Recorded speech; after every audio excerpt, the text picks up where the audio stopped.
Hi, welcome to Maggie Chats Books. Today I'm going to do the no disclaimers book tag. I was tagged by Lonnie at Willow Reads to do this tag late in January and I'm just now getting to it. The original tag was created by Catalyst Reads and I'll link both of their channels below so you can see their videos that they did. So there's 9 questions and the first question is, what trope or tropes bother you the most? I've been reading a lot of mysteries lately. And one thing I've seen in quite a few of the mysteries is where a very intelligent person has figured out pretty much the entire crime. Not so much who did it, but how it happened and who the suspects could be. And they end up sharing this by themselves with the person that actually committed the murder. So they get themselves in trouble. And in the case where it's a female, she is almost to the point of death when this person decides to kill her, and then a man walks in and saves her. And I figure if you want us to believe that this is an intelligent female who has figured out the crime, why would she do something so uncharacteristic at the end of the book just so that you can have her in peril a little bit? And I've seen this in 4 books so far. 3 I've read in the last year and 1 other book that I can think of, and I believe there's probably more, but that just doesn't fit the book, and sometimes I just go, oh really, did that have to happen on this book? So that would be my trope that bothers me the most, and I can't really think of any others. The second question is, what authors do you feel are overhyped? And I really don't feel there are any authors that are overhyped so much. Books in general aren't overhyped. It's usually other things in the entertainment industry. And unless you go to Book Depository or Book Riot or other book sites on the web, there aren't really a lot of ways to hype a book. Most of us don't read newspapers anymore. So you have to go actually looking for books to hear the hype. Now some books have a lot of authors that comment on their books, and to me that's okay. I'm not sure how that works, but I don't really feel like there's many authors that are overhyped, and if they are, I think there's somebody that likes what they do, and so it's not really overhyped to me. The third question is, what are your least favorite books that you've read since joining BookTube? There was a book by David Lebowitz that I DNF'd. It was The Apartment, probably that was done in French, but it was about him buying an apartment. It just drove me crazy and I DNF'd that one. I also read one for our Read Around the Book Club that was called The Ice Princess by Camilla Lackberg, I believe was her name.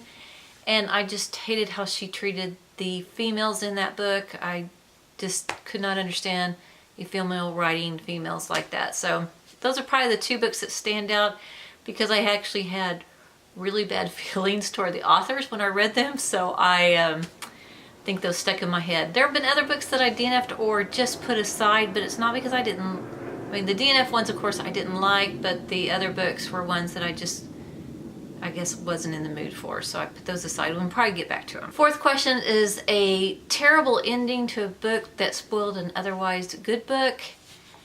I know that I read Every Hearted Doorway by Shannon McGuire that so many people raved about, but toward the middle of the book it went south for me, and I just felt like I was reading one book and then all of a sudden it went into another type of book, and I know so many people liked it. I did read this as a buddy read with Michelle from NovelEnthusiast, and we both had the same opinion about this book, but I think our opinions are very rare because a lot of people liked the book, but I felt like because it made a twist, we both were really enjoying that book until this twist happened, and then it just fell off for both of us. So that would be my one. Number 5 is which fictional character do you wish was not killed off? And I think everybody on this question answers with a Harry Potter, so I'm going to say Sirius Black because I really felt like Harry needed someone that was family to him. Although the Weasleys made up for that in some respect, but I did like the character Sirius Black. And then if anybody has not read the Divergent series, please pause for a moment, but I think Tris dying in the end was one of the worst deaths that they could have picked in a book, and I think even the author must regret that death as well, because it really put a lot of people off that series to the point where I don't think the movies did very well, because people knew what that ending was and it wasn't what they wanted. Not that every book has to have a happy ending, but it just didn't make sense to kill that character off. Number 6 is, what are some of your bookish pet peeves? One would be good mysteries that have to have a love interest, or any time that they throw a love interest in just to me, sometimes make filler. Now, there are a lot of love stories that really belong in books and really make a great book, but a lot of times they feel like, especially if a female or male are single, there must be some involvement with another character to carry on the story. And unless it's a romance, it really isn't necessary. The other thing I hate, I think with some YA books really got into the mode of doing a love triangle. That is just so maddening. It doesn't really work for me. I don't think it works for a lot of people, and it doesn't make sense in some cases when you're trying to show true love, but they love two people, and it's just crazy. And they do that sometimes in adult books too, but I've never seen it where it works or was really important. Question number 7 is, what books do you believe deserve more recognition? One book by Sarah Winman called Tin Men came out in the UK prior to it coming out in the United States, and I think it doesn't have much recognition in the United States because of that. And when it comes out, I think you'll hear more and more about it. But a lot of us have ordered it from Book Depository just to be able to read it, because we've heard so many good things about it. And after reading it, it lives up to all its hype.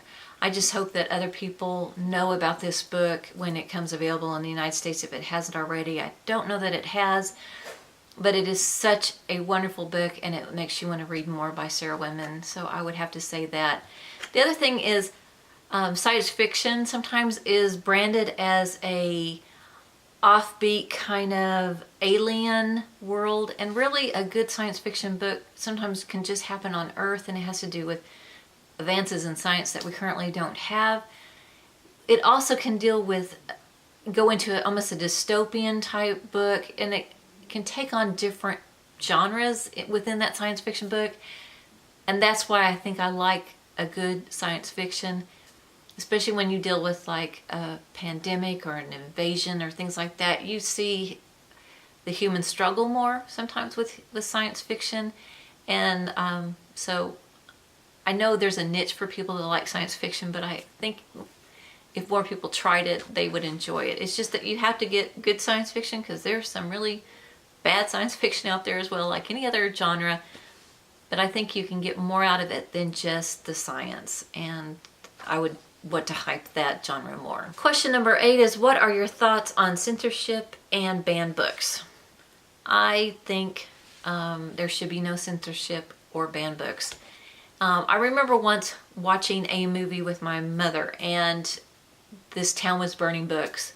And my mother said the downfall of any society is when they start burning books. And that just stuck with me. And I noticed throughout my life, I never had to ask permission to read a book.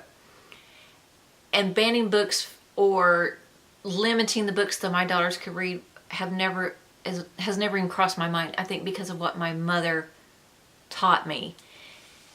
But I also find that people censor books for the craziest reasons, like it's going to turn people into something they're not, or it's going to encourage people to do things. In fact, I didn't think that they ban books much anymore, but I just found out that a couple books were banned from a school because they dealt with being homosexual or transsexual.